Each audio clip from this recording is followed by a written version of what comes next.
Medicação para TDAH. Como é que a gente tem que usar ela? Será que é para usar de forma contínua, né, todos os dias? Ou é para ficar fazendo pausa no final de semana, fazer pausa nas férias?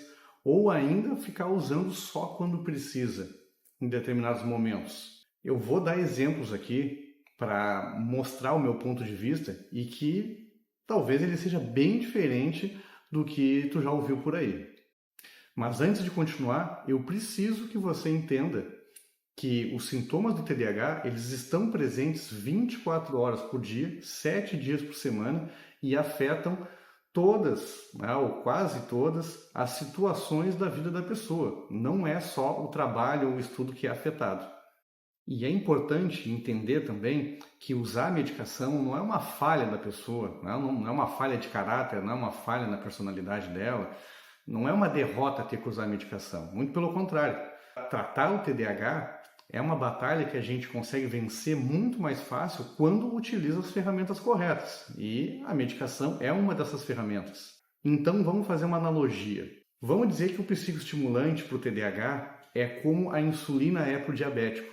É como o hormônio da tireoide, a levotiroxina, é para quem tem hipotireoidismo. Então quem tem TDAH tem um déficit de dopamina no cérebro. E a gente precisa repor essa dopamina, fazer com que essa dopamina aumente. E a medicação ela serve para isso.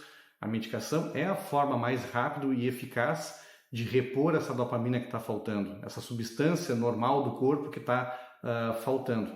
Achar que usar essa ferramenta é uma derrota ou que é desnecessária não faz sentido. O que acontece com um diabetes mais avançado que não usa insulina? Vai ter muito problema. O que acontece com uma pessoa que tem hipotireoidismo e não repõe o hormônio da tireoide, não usa a levotiroxina? Vai ficar muito mal, independente do que ela vá fazer. Se não repor, não vai ter como ajustar as coisas. Então chega a ser esquisito, né? A gente tem que ficar dando motivos para a pessoa com TDAH não suspender a sua medicação, não fazer pausas do seu remédio sem a orientação do seu médico. E principalmente sem um bom motivo para fazer essas pausas. Não se encontra evidência científica robusta de que as pausas são necessárias ou então que o uso periódico da medicação seja mais benéfico do que usar a medicação de forma contínua. É muito pelo contrário, usar a medicação de forma contínua vai estar repondo o que está faltando e controlando os sintomas que estão lá 24 horas por dia, 7 dias por semana. E aí agora vamos partir para os exemplos, né? Vou dar o exemplo de uma paciente que ela teve diagnóstico quando adulta, né? Ela começou a usar medicação e o marido dela também tem TDAH, só que esse já diagnosticado desde criança. Acontece que eu disse para ela e extensivamente a ele para manter o uso da medicação do psicoestimulante durante as férias. E o feedback dela foi o seguinte, que foi a primeira vez que os dois conseguiram curtir as férias como um casal, fazer atividades sociais, fazer atividades de lazer, curtir mesmo as férias. Porque antes, o marido parava com a medicação e ela não estava sendo tratada ainda. O que acontecia? Eles iam para a praia, acordavam tarde, iam direto almoçar, almoçavam um monte, comiam um monte de comida, pesava, dava sono, dormiam a tarde toda e só iam ter tempo para fazer alguma coisa na praia de noite. E para a praia que eles não iam. Então, eles ficavam muito perdidos e não aproveitavam o tempo. Eles notaram a diferença e a diferença foi gritante. Um outro exemplo que eu posso dar é de um paciente jovem que tem um filho autista, um filho pequeno, e ele me relatou antes de começar com a medicação que o filho dele, eu perguntei, né?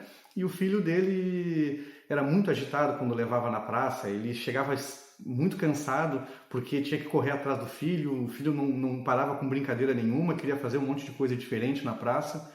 E pasmem, quando esse paciente começou a medicação, eu disse, usa finais de semana também, não é só para o trabalho. Não é para virar uma máquina no trabalho, é para melhorar a qualidade de vida. E esse paciente me disse que percebeu já na primeira ida ao parque, junto com o filho, que era ele que ficava inquieto, era ele que ficava agitado, ele que ficava impulsivo e fazia a criança não se ater às brincadeiras, não se ater aos momentos que tinham no parque ali. E ele viu que o filho começou a ficar muito mais tranquilo depois que ele, o pai, começou a fazer o tratamento medicamentoso, inclusive nos finais de semana, para o TDAH. Um outro caso que eu posso citar aqui, para vocês não ficarem achando que só a medicação também trata o TDAH, tem um caso de uma paciente que ela trabalha com vendas, né? E venda é algo muito instigante. Vender todo dia, lidar com as pessoas, falar, tentar convencer, né, a comprar um produto, né? É algo que aumenta a dopamina, dá a dopamina. O pessoal chama ela da adrenalina, mas não é a dopamina que dá. Então, essa paciente ela estava bem enquanto estava trabalhando com o seu trabalho e com a medicação. Quando ela tirou férias, entrou em férias, ela piorou os sintomas do TDAH e não conseguiu curtir as férias, brigou com o namorado, não conseguia se organizar direito, ficava muito impulsiva, ficou extremamente cansada durante as férias, ela ficar assim, extremamente impulsiva e inquieta, hiperativa, que quando voltou a trabalhar, ela estava muito cansada, as férias não serviram para nada. Então, esse foi um caso em que a dopamina estava sendo reposta pela medicação e também pela atividade laboral dessa pessoa.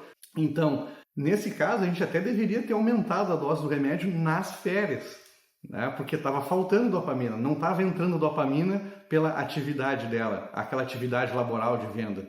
Então, eu acho que com esses exemplos aqui eu consegui dar uma boa visão, né, para vocês sobre o porquê usar a medicação de forma contínua, mas, claro, utilizar qualquer tipo de medicação de forma contínua exige também ter um acompanhamento médico contínuo. É como ter um carro. Se tu fizer as manutenções preventivas de acordo com o manual, né, para evitar problemas, provavelmente tu não vai ter problema nenhum com aquele carro. Aquele carro vai rodar 100 mil, 200 mil, 300 mil, até 1 milhão de quilômetros, como a gente vê alguns relatos por aí. Mas se tu for só usando e só ir remediando quando der algum problema, esse carro nunca vai estar inteiro. É muito mais seguro e benéfico usar a medicação com acompanhamento médico adequado, usar a medicação de forma adequada, usar todas as ferramentas para tratar o TDAH de forma adequada, do que usar um pouco e parar, usar um pouco e parar, usar um pouco e parar. Isso não vai dar certo nunca. Então é isso, né, gente? Esse é meu ponto de vista, né? Vamos ser um pouco mais racional na hora de tratar o TDAH. Vamos tratar o TDAH como um todo, com todas as ferramentas que a gente tem e usar as ferramentas de forma correta. Mostra esse vídeo para alguma pessoa que tu conheça que tem TDAH, para as pessoas terem esse conhecimento e poderem discutir de forma melhor o seu tratamento.